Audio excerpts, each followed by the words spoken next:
நீங்கள் தினமும் ஆயத்துல் குர்சியை ஓதுகிறீர்களா? ஒரு நிமிடம் இங்கே நில்லுங்கள். ஒரு முக்கியமான விஷயத்தை சொல்லப் போகிறேன். உங்கள் கையில் ஒரு விலை மதிப்பற்ற வைரம் இருந்தும் அதன் உண்மையான மதிப்பை அறியாமல் அதை வெறும் கல் போல வைத்திருப்பது உண்டா? அப்படித்தான். ஆயத்துல் குர்சியின் உடனடி சக்தி, அதன் ஆழமான அற்புதங்கள் பலருக்கும் தெரிவதில்லை. இன்றைக்கு அதை முழுமையாக தெரிந்து கொண்டு உங்கள் வாழ்க்கையை மாற்றிக்கொள்ளப் போகிறீர்கள். ஆயத்துல் குர்சி வெறும் சில அரபு வார்த்தைகள் கொண்ட ஒரு வசனம் மட்டுமல்ல. அது அல்லாஹ்வின் அர்ஷின் சிம்மாசனம் கீழிருந்து இறக்கப்பட்ட ஒரு மகத்தான பாதுகாப்பு கவசம்.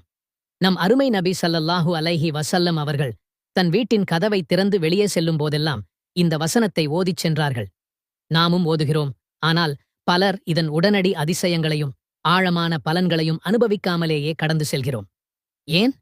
ஒருவேளை அதன் உண்மையான அர்த்தத்தையும் அது தரும் பாதுகாப்பின் வீரியத்தையும் நாம் முழுமையாக உணராதது ஒரு காரணமாக இருக்கலாம். இந்த காணொளியில் நீங்கள் அறியப்போகும் உண்மைகள் உங்கள் ஆயத்துல் குர்சி ஓதும் விதத்தையே மாற்றும். உங்கள் வாழ்க்கையில் ஒரு பெரும் மாற்றத்தை ஏற்படுத்தும் இன்ஷா அல்லாஹ். அலுவலகம் முடிந்து இரவு வீடு திரும்பும் போது மனதில் ஏற்படும் ஒருவித தனிமை, எதிர்காலம் குறித்த பயம், குழந்தைகளுக்கான நல்ல வாழ்க்கை அமையுமா என்ற கவலை, வீட்டில் சின்ன சின்ன விஷயங்களுக்கெல்லாம் சண்டைகள், வருமானம் போதாத உணர்வு, இவையெல்லாம் நம்மில் பலரும் அன்றாடம் சந்திக்கும் மனப்போராட்டங்கள். உண்மையில் இவை ஷைத்தான் நம்மில் விதைக்கும் நச்சு விதைகள். அவன் நம் மனதிலும் வாழ்விலும் ஒருவித அமைதியின்மையையும் குழப்பத்தையும் ஏற்படுத்தவே இப்படிப்பட்ட சிந்தனைகளைத் தூண்டுகிறான். நாம் தினமும் தொழுகிறோம், குர்ஆன் ஓதுகிறோம். ஆனால் இந்த உணர்வுகள் மட்டும் ஏன் நம்மை தொடர்கின்றன? காரணம், நாம் ஓதும் ஆயத்துல் குர்சியை வெறும் சடங்காக, ஒரு பழக்கமாக மாற்றிக்கொண்டோம். அதன் ஒவ்வொரு வார்த்தையின் அர்த்தத்தையும் அது நமக்கு அருளும் பாதுகாப்பையும் உள்ளத்தில் இறக்கவில்லை. வெறும் உதட்டு உச்சரிப்பாக மட்டும் இருக்கும் வரை அதன் முழுமையான சக்தி நம்மை வந்தடைவதில்லை. இந்த நிலையை நாம் மாற்றியமைக்க வேண்டும். இந்த வசனத்தின் ஆழத்தை உணர்ந்து உள்ளச்சத்துடன் ஓதும்போதுதான் அதன் அதிசயங்களை நாம் கண்கூடாகக் காண முடியும். உடனடி அதிசயம் என்றால் என்ன? இதோ ஒரு அற்புதமான உதாரணம். இப்னு மஸ்ஊத் ரலியல்லாஹு அன்ஹு அறிவிக்கிறார். நபி ஸல்லல்லாஹு அலைஹி வஸல்லம் அவர்கள் ஆயத்துல் குர்சியை ஓதிய பிறகு அந்த வீட்டைச் சுற்றி அல்லாஹ் ஒரு பாதுகாப்பு வளையத்தை நியமிக்கிறான். அந்த இடத்தை ஷைத்தான் ஒருபோதும் நெருங்க முடியாது. இதுதான் உடனடி அதிசயம்.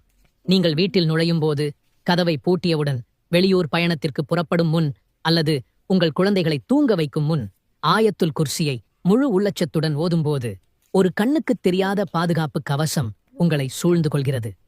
ஷைத்தானின் ஊசலாட்டங்கள், கெட்ட எண்ணங்கள், தீய சக்திகள், ஏன் கண்ணுக்குப் புலப்படாத ஜின்கள் கூட உங்களை அண்ட முடியாது.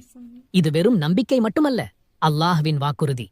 இந்த வசனத்தின் சக்தி உங்கள் வாழ்வின் ஒவ்வொரு அடியிலும் ஒவ்வொரு நொடியிலும் உங்களை பாதுகாக்கும். குர்ஆனில் அல்லாஹ் வழங்கிய மிகச் சிறந்த பாதுகாப்பு ஆயத்துல் குர்சி ஆகும். ஆயத்துல் குர்சி தினமும் காலை மாலை ஓதலாம். வீட்டில் வெளியே செல்லும் முன் ஓதினால் முழுவதுமாக பாதுகாக்கப்படும். இரவு படுக்கும் முன் ஓதி உறங்கினால் அல்லாஹ்வின் பாதுகாப்பு கிடைக்கும்.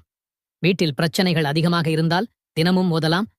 நீங்கள் படுக்கைக்குச் செல்லும்போது ஆயத்துல் குர்சியை ஓதுங்கள். அவ்வாறு ஓதினால் உங்களுடன் பாதுகாவலர் வானவர் ஒருவர் இருந்து கொண்டே இருப்பார். காலை நேரம் வரும் வரை ஷைத்தான் உங்களை நெருங்க மாட்டான் என்று நபிகள் நாயகம் அவர்கள் கூறினார்கள். மேலும் கடமையான ஒவ்வொரு தொழுகைக்கும் பிறகு யார் ஆயத்துல் குர்சியை ஓதுகின்றாரோ அவர் சொர்க்கம் செல்வதற்கு மரணத்தைத் தவிர வேறொன்றும் தடையாக இருப்பதில்லை.